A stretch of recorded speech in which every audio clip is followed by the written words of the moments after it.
The fear and the promise. Kundalini carries a reputation. Dangerous, uncontrollable, a force that can destabilize you if triggered prematurely. The warnings are everywhere.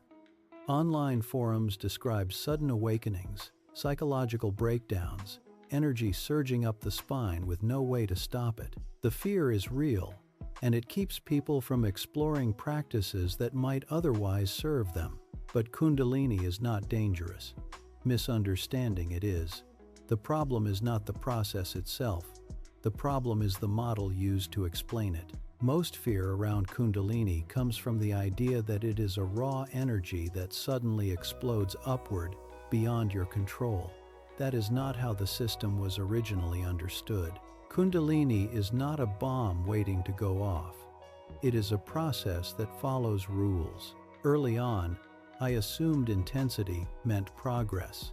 It took time to realize that integration matters more than sensation. That misunderstanding is where most Kundalini fear begins. This video will separate myth from metaphor, from energetic reality. You will see why the danger stories persist, what the classical metaphors actually describe, and how the process works as a regulated biological phenomenon. By the end, you will understand Kundalini not as something to fear, but as something the system gradually becomes capable of holding. Myth Kundalini as dangerous serpent power. The myth layer is the cultural story. It is how Kundalini is portrayed in pop spirituality, online forums, and poorly contextualized personal accounts. This is where the fear lives. The common narratives include a serpent coiled at the base of the spine that suddenly shoots upward, sudden awakenings that destabilize the mind, irreversible damage to the nervous system, loss of control.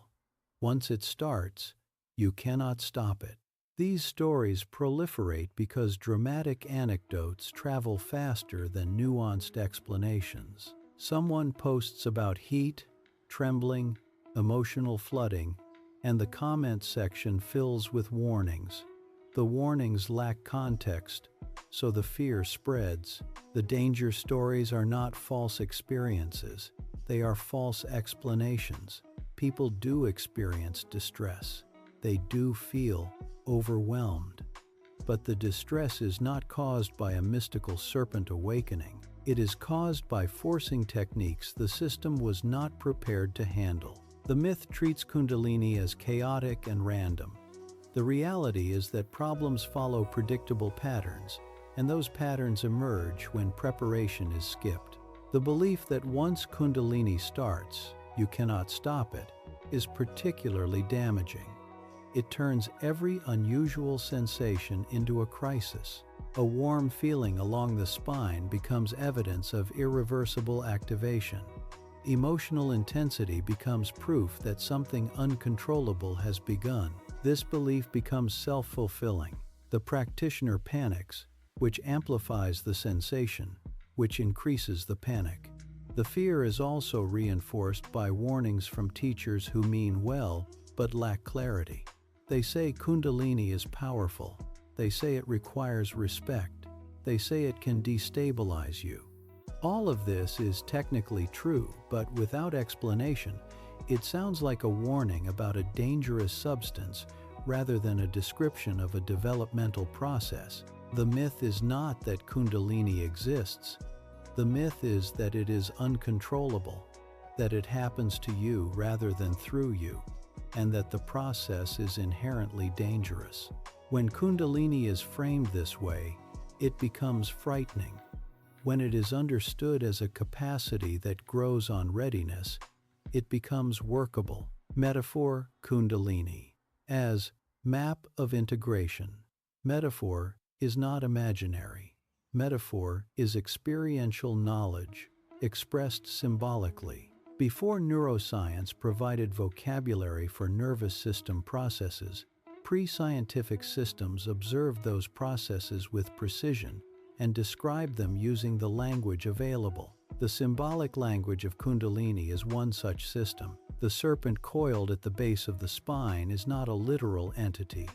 It represents ascending sensitivity. As the nervous system integrates, awareness moves from gross to subtle, from reactive to responsive, from fragmented to unified. The serpent image captures this progression.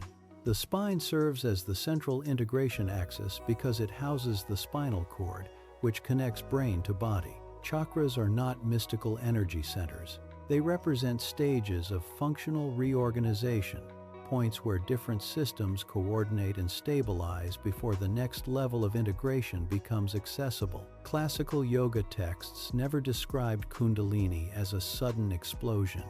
They framed it as a gradual, prepared process.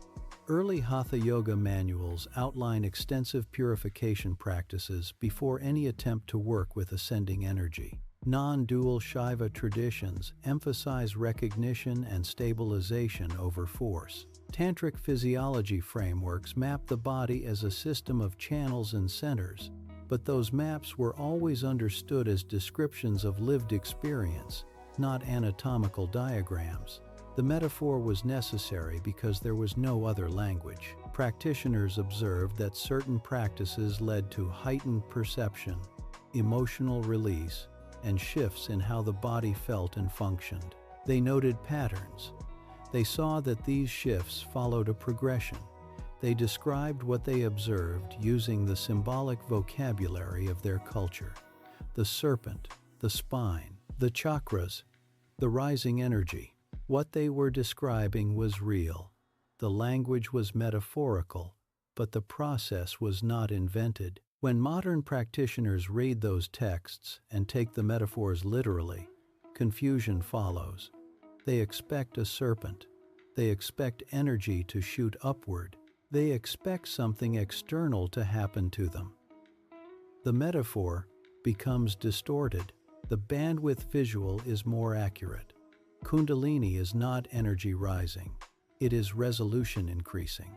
The system becomes capable of processing more information, holding stronger signals, integrating previously dissociated material. Nothing shoots upward. Capacity widens. The nervous system turns up resolution, and what was previously filtered out becomes perceptible. When Kundalini is understood as metaphor describing real integration, the fear dissolves. You are not dealing with a mystical force. You are working with a developmental process that has been observed, mapped, and transmitted across centuries. The metaphors describe something real, which brings us to the biological foundation. Energetic reality. Kundalini. As regulated, biological process. Kundalini is not an energy you awaken. It is a capacity you grow. The process unfolds as the nervous system becomes capable of holding increased signal flow without destabilization. This is not mystical. It is regulated biology. The first anchor is vagal tone. Vagal tone measures the capacity of the parasympathetic nervous system to regulate arousal. As vagal tone improves, the system can hold stronger signals without stress. Emotional intensity does not trigger panic. Sensation does not trigger reactivity. The system remains stable under load. This is what allows integration to proceed. When vagal tone is weak, even mild intensity feels overwhelming. The system interprets sensation as threat. This is why grounding precedes awakening. Without regulation capacity, increased sensitivity becomes dysregulation. The second anchor is interoception. Interoception is the perception of internal bodily signals. As interoceptive clarity increases, you become more aware of heart rate, breath, temperature, muscle tension, and visceral sensation. What practitioners describe as energy is often heightened interoception. The heat along the spine is increased blood flow. The vibration is muscle microcontractions, becoming perceptible. The emotional flooding is previously suppressed material surfacing as the system feels safe enough to process it. Nothing new has arrived. Perception has clarified. The third anchor is thalamocortical signaling. The thalamus acts as a sensory gatekeeper, filtering which signals reach conscious awareness. As sensory gating refines, more information passes through. Experience feels brighter, sharper, more vivid. This is not because something mystical has occurred. It is because less is filtered out. The system has increased its bandwidth. Together, these three anchors explain Kundalini as capacity expansion. Nothing rises unless the system can support it. Integration grows on stability. This reframe has practical implications. It means readiness can be assessed. Stable sleep indicates the nervous system is regulated. Emotional regulation indicates the system can process intensity without collapse. Grounded attention indicates the capacity to remain present under load. These are not mystical attainments. They are functional markers. Red flags also become clear. Persistent agitation signals the system is overstimulated. Dissociation signals the system is fragmenting under load. Inability to ground signals regulation capacity has been exceeded. Intensity without regulation is a signal to slow down, not push harder. When distress occurs, the response is straightforward. Stop forcing techniques. Stabilize breath, sleep, and routine. Simplify attention to body and environment. This is the Stop, Stabilize, Simplify protocol. It works because it addresses the actual problem, which is not mystical energy gone wrong, but a nervous system pushed beyond its current capacity. Kundalini is not something you awaken. It is something the system gradually becomes capable of holding. The process follows rules. When those rules are respected, integration unfolds naturally. When they are ignored, distress follows. The distress is not proof of danger. It is feedback. The system is communicating its limits. Conclusion: integration over intensity. Kundalini is not a mystical explosion. It is a misunderstood map of how integration unfolds when the system is ready. Understanding the process removes the fear. Focus on building capacity before seeking intensity.